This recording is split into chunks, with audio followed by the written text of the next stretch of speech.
Assalamualaikum warahmatullahi wabarakatuh. Apa kabar anak-anak kelas 5? Mudah-mudahan selalu dalam keadaan sehat walafiat ya. Hari ini kembali lagi bersama Bu Erna dalam pembelajaran IPA. Sebelum kita mulai, alangkah baiknya kita berdoa dulu ya teman-teman. Bismillahirrahmanirrahim. Robbi zidni ilman warzuqni fahman. Amin ya robbal alamin. Nah, teman-teman, hari ini kita akan belajar tentang IPA, yaitu yang berkaitan tentang ekosistem.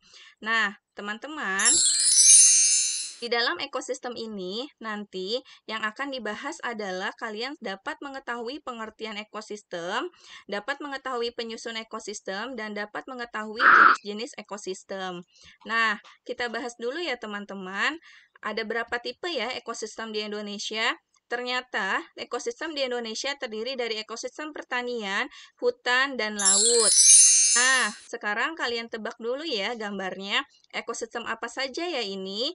Nah, kalian bisa lihat tuh ada gambar kebun, ada gambar gajah, lalu ada ikan, lalu ada rusa, lalu ada ikan lagi. Nah, teman-teman bisa tebak ekosistem apakah itu ya?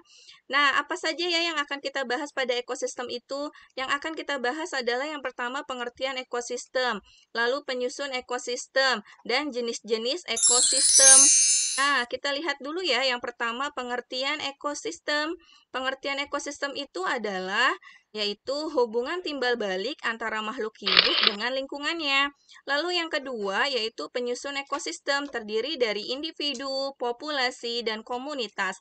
Apa perbedaannya? Kalau individu adalah satuan makhluk hidup tunggal, contohnya, seorang manusia, seekor kerbau, seekor semut, seekor rusa, dan sebatang pohon. Sedangkan populasi, sekelompok makhluk hidup dengan spesies yang sama yang hidup di suatu wilayah yang sama. Contohnya, pada suatu lahan terdapat 50 jangkrik, 100 belalang, dan 3 tanaman anggrek. Sedangkan komunitas adalah seluruh populasi yang menempati daerah yang sama. Contohnya, dalam komunitas kebun pasti terdapat populasi pohon kelapa, populasi semut, dan populasi belalang. Itu perbedaan antara individu, populasi, dan komunitas. Nah, sekarang jenis-jenis ekosistem. Berdasarkan proses terbentuknya, ekosistem dibedakan menjadi dua jenis, yaitu ekosistem buatan dan ekosistem alami. Ekosistem alami terdiri dari ekosistem darat dan ekosistem air. Nah, apa saja ya jenis-jenis ekosistem darat? Ada hutan hujan tropis, sabana, padang rumput, gurun, taiga, dan tundra. Nah, kita bahas satu persatu ya, teman-teman. Dari ekosistem hutan hujan tropis. Dengan ciri-ciri memiliki tingkat curah hujan yang tinggi, tumbuhannya yang dapat hidup adalah rotan dan anggrek, sedangkan hewan yang dapat hidup adalah kera, burung, badak, dan harimau. Nah, ini adalah gambar hutan hujan tropis, tanaman rotan, tanaman anggrek, burung, dan badak. Lalu yang kedua adalah ekosistem sabana, yaitu adalah memiliki curah hujan yang rendah, sebagian besar tumbuhannya adalah rumput, tapi ada juga akasia atau jenis palem. Hewan yang dapat hidup yaitu adalah serangga, zebra, macan tutun, gajah, kijang, dan singa.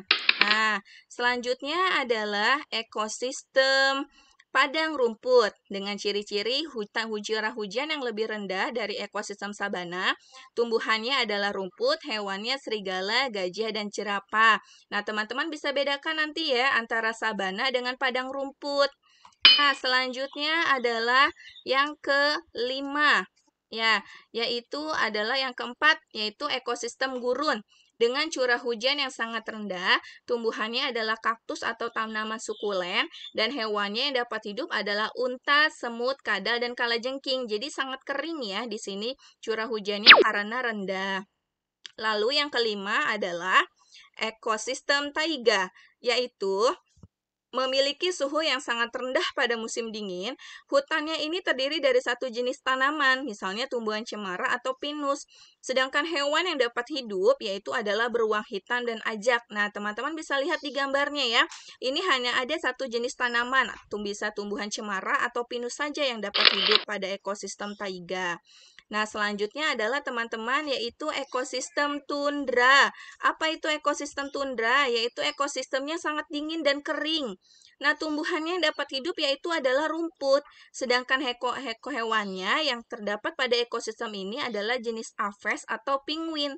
Nah, teman-teman bisa lihat ya, karena dia biasanya berada pada kutub es. Nah, setelah ekosistem darat, pasti ada yang namanya ekosistem air. Apa saja ya jenis-jenis ekosistem air? Nah, kita lihat ekosistem air itu adalah ekosistem yang lingkungan fisiknya berupa perairan, yaitu terbagi menjadi dua. Ada ekosistem air tawar yang terdiri dari kolam, sungai, dan danau, sedangkan ekosistem air asin, estuaria, terumbu karang, dan padang lamur. Nah, sekarang kita lihat ya satu persatu teman-teman dari ekosistem air tawar. Dengan ciri-ciri mendapatkan cukup matahari, tumbuhan yang biasa tumbuh adalah ganggang, contohnya danau, sungai, kolam, dan rawa. Nah, kita bisa lihat contohnya anak-anak satu persatu. Ada kolam, ada danau, ya. Lalu ada sungai, dan terakhir ada rawa, ya. Ini adalah ekosistem air tawar. Sedangkan kita beralih ke ekosistem air asin, yaitu ciri-cirinya terdapat berbagai tipe ekosistem penyusun. Terdiri dari beberapa jenis ikan dan jenis kerang, terdapatnya terumbu karang serta koral. Tumbuhannya yang biasa tumbuh adalah alga atau ganggang. Nah, contohnya adalah estuaria, terumbu karang, padang lamun, dan laut dalam. Nah, kita lihat ya teman-teman ya. Gambarnya, nah ini adalah yang dinamakan estuaria. Ini yang dinamakan dengan terumbu karang. Lalu ada lagi padang lamun. Dan ada lagi laut dalam dengan berbagai jenis ekosistemnya. Nah, tadi kita akan bicara tentang ekosistem alami. Sekarang kita beralih ke ekosistem buatan. Nah, ekosistem buatan yang pertama adalah contohnya sawah, yaitu ekosistem yang dibuat untuk memenuhi kebutuhan manusia, biasanya tanaman pokok. Apa saja anggotanya? Ada padi, ada petani, ada burung pipit, ada rumput, ada kerbau, tanah, dan air. Selanjutnya, yaitu adalah ekosistem buatan, yaitu kebun. Nah, biasanya itu ekosistem yang dibuat manusia yang tidak lain untuk memenuhi kebutuhan hidupnya. Kebanyakan berupa tanaman budidaya. Anggotanya biasanya ada tanaman sayuran, belalang, burung, dan ulat. Nah, selanjutnya adalah ekosistem buatan, yaitu kolam. Nah, biasanya dibuat untuk sengaja oleh manusia supaya mudah dikelola dalam hal pengaturan airnya dan jenis hewan yang dibudidayakan. Di dalam ekosistem kolam ini biasanya terdapat tumbuhan teratai, ikan, eceng gondok, air, dan batu. Nah, teman-teman, ayat Al-Quran tentang ekosistem ada pada Quran Surat Al-Qasas ayat 77. Dan carilah pada apa yang telah dianugerahkan oleh Allah kepadamu, yaitu kebahagiaan negeri akhirat, dan janganlah kamu melupakan kebahagiaanmu dari kenikmatan duniawi dan berbuat baiklah kepada orang lain. Sebagaimana Allah telah berbuat baik kepadamu, dan janganlah kamu berbuat kerusakan di muka bumi. Sesungguhnya Allah tidak menyukai orang-orang yang berbuat kerusakan. Nah, teman-teman, Quran Surat Al-Qasas ayat 77 ini sangat berkaitan dengan ekosistem, yaitu semua yang ada di muka bumi ini yang Allah ciptakan, ini untuk kita jaga dan untuk kita pergunakan sebagaimana mestinya. Nah, untuk lebih jelasnya, nanti kalian dapat melihat materi ekosistem pada buku tema 5 ya, teman-teman.